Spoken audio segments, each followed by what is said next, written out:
There are so many great zombie games out there. We're all pretty much professionals at killing zombies at this point, but there really aren't many games where you get to play as the zombie. Today on gameranx, here are 10 games where you get to play as the zombie. Starting off with number 10, everyone knows the Plants vs. Zombies games by now, right? There have been so many of them over the years. Now, granted, you can't play as a zombie in all of them. At the start, in those early defense games, that was a purely plant-based affair where you were just fighting off wave after wave of zombies, but eventually that whole thing spun off to new genres where you get to play as the zombies yourself, starting with the first Garden Warfare game back in 2014. With these spin-offs, it basically shifted that defense-style game to a team-based third-person shooter, with one team being the plants and the other being the zombies, while having plants or zombie-specific attacks and abilities. It's a cool idea to make more out of a very basic concept that started in that very first game, and they've kept it up, releasing multiple Garden Warfare games over the years, and dropping another third-person shooter, Plants vs. Zombies Battle for Neighborville, which has 20 customizable classes across the roster and PvE modes, as recent as last October. So if you wanted to go fight some plants as a goofy looking zombie, PopCap Games still has you covered. At number 9, alright, so this one is actually pretty interesting as far as the zombie gameplay mechanics go. So Contagion is a survival horror-based first-person shooter, and it's got a few different multiplayer modes and all of that, ranging from co-op to larger deathmatch modes. But regardless of mode, you always start as a human player fighting off AI zombies, and depending on the mode, each other as well. Now the cool stuff comes into play once a player dies, because after that, you just respawn as zombies and join the AI zombies in combating the rest of the player-controlled characters. It's a really cool concept, and it's made even cooler by the fact that the game doesn't have any special zombie types or any other abilities in that regard. They're straight up old school Romero style zombies, which has become more of a standout at this point as special infected and zombie types have overtaken the genre as the norm, and honestly, we respect the hell out of that. Next up, at number 8, we have Dying Light, a game where you don't actually play as a zombie, instead you play as a dude who just mows them down, except in the Be the Zombie mode, where you get to be the zombie. It's really cool actually. As long as the opposing player has it enabled in their settings, you can actually invade their game as a Night Hunter, which is a super fast and mobile zombie who can zip around like Spider-Man and has a few other moves at their disposal. You would spawn into the player's game and kill the player as much as you can until their lives run out and you win. While doing so, you're protecting your nest that acts as your respawn point, which is what the player-controlled survivor has to destroy. As you level up your Night Hunter, you get access to different abilities like different spits that do different things like explode, you get one that disables their survivor sense, which they use to locate you, and a toxic spit, which poisons other players. You can also unlock a ground pound type move as well, and you get around as a zombie. You use your tendrils to whip around with unlimited stamina, making you a pretty hard target to hit at times, and it's a nice little change of pace for Dying Light, and I hope something similar makes its way into Dying Light 2 whenever that releases.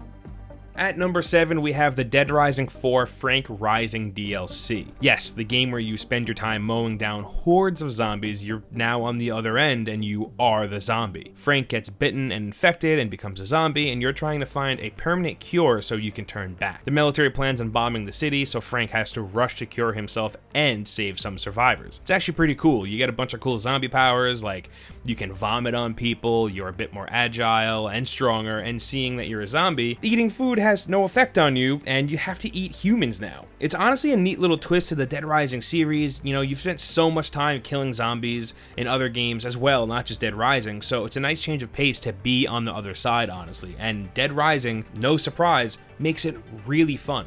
Moving on to number 6, we have Red Dead Redemption Undead Nightmare. This expansion is a bit odd. There's a zombie plague that's ravaging Red Dead's Wild West, and John Marston is looking for a cure.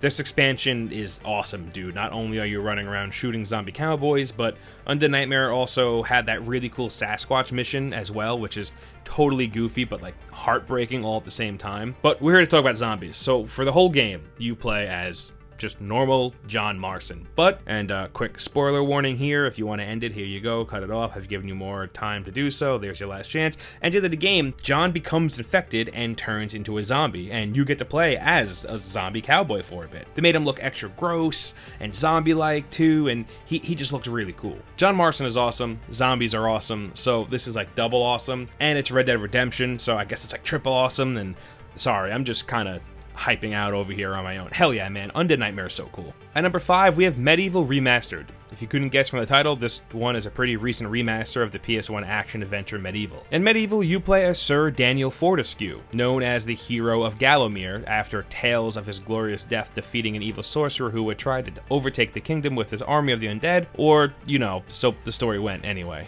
It turns out that he actually died by the first arrow fired in the battle, and the king covered it up because, well, it's embarrassing, and the sorcerer ran off into hiding, only to show up 100 years later, awakening his undead army once again and unwittingly raising the corpse of Sir Daniel Fortescue in the process, who sets off to kill the sorcerer and earn his place in the Hall of Heroes for a noble death. Yeah, it's dumb and goofy, but it's also really quirky and fun. Trust us. You play the whole game as this dumb-looking skeleton knight, going through a bunch of different levels and getting weapons like crossbows and swords and clubs, you know, medieval stuff. And like we said though, it's a remake of a PS1 game from 1998, so it's very much in that lane as far as scale and mechanics go, but even so, it's still a lot of fun, and if you haven't checked it out, I'd maybe give it a shot. At number 4, we have Teenage Zombies: Invasion of the Alien Brain Thingies. Alright, so this one's kind of weird, but let's get right into the meat of it. Alien brains have invaded Earth, packing mind control devices and other alien weaponry, and the only way to stop them is to challenge them with the undead. So you play as teenage zombies, whose names are Laurie Lefty Lopez, Finnegan Finns McGee, and Zach Halfpipe Boyd, who have all come back from the dead to take on this new alien menace. Each of the teenage zombies have different abilities and skill sets, with Finn's having tentacles and stuff that you can use to grapple and climb walls. Halfpipe is just a torso sitting on top of a skateboard, and as such is smaller and can reach areas others can't, and Lefty has a longer reach and can get to stuff that others can't. You'd switch between them throughout the levels to complete different tasks and progress and munch on some alien brains. It was a weird, quirky little game that the Nintendo DS was sort of known for, and it was a lot of fun. At number 3, this next one is a bit of a different pick, and that's Zombie Night Terror. In this one, you are the brains behind the zombie pandemic. You get it? Brains? Do you see what I did? And it's your job to keep on spreading the virus and turning humans. You'll be guiding zombies through 50 side-scrolling levels, taking out survivors and avoiding traps along the way. There's also a mutation system in place that lets you upgrade and mutate your zombies, making them more powerful. It has a really cool art style too. It's pixelated and kind of goofy, and it's all black and white as well, with just blood being red. It's gotten a few updates since launch where, you know, you get to go to the moon, there's a level editor, one which seems like a blast. It's on PC, Switch, and also on mobile, which is really cool because the way it plays and controls, it seems like it would be perfect on mobile. At number 2, so the Left 4 Dead series is by far one of the most popular and influential zombie games to date, and spawned a whole wave of imitators and competitors in the time since the original released all the way back in 2008. Now Left 4 Dead is split into two parts, really. You have your main campaign mode, which is where you play as survivors through a series of different settings, culminating in an intense last stand against hordes of zombies, which is undeniably cool and super fun, but you're survivors, not zombies. The player-focused zombie element really comes into play in the game's versus mode. The player count doubles from 4 to 8, with half of the players still playing as survivors, which, you know, whatever, but the other 4 play alongside the zombie hordes and take the role of special infected. You know, your hunters, boomers, tanks, witches, and smokers. They all have their own unique abilities and skill sets, and you can coordinate with your friends to really mess up the survivors by, let's say, having a player who's taking the tank just run in and start drawing fire while your hunters and smokers can flank in and pick off dudes from the sides or from behind. There's way more thought going into it on the infected side than just point gun and shoot, which really makes them, you know, more fun to play. It's a really worthwhile mode. And sure, there have been a bunch of other games who have tackled similar ideas since, but we feel like this is still one of, if not the best iteration of it by far.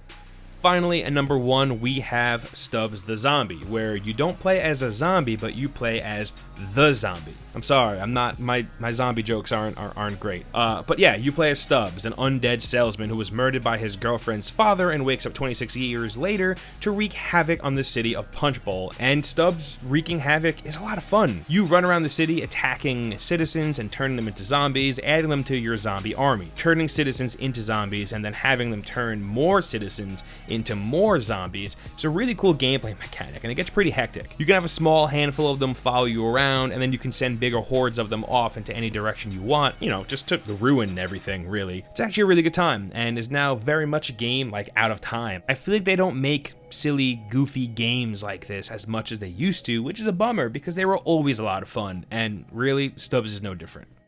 Before we go, we do have some bonuses for you. First off, we have Dark Souls 2. Technically, you are undead or a hollow, and while you don't move or act like a zombie, you pretty much are one. I mean, have you seen what you look like while you're hollowed, like underneath your helmet or mask?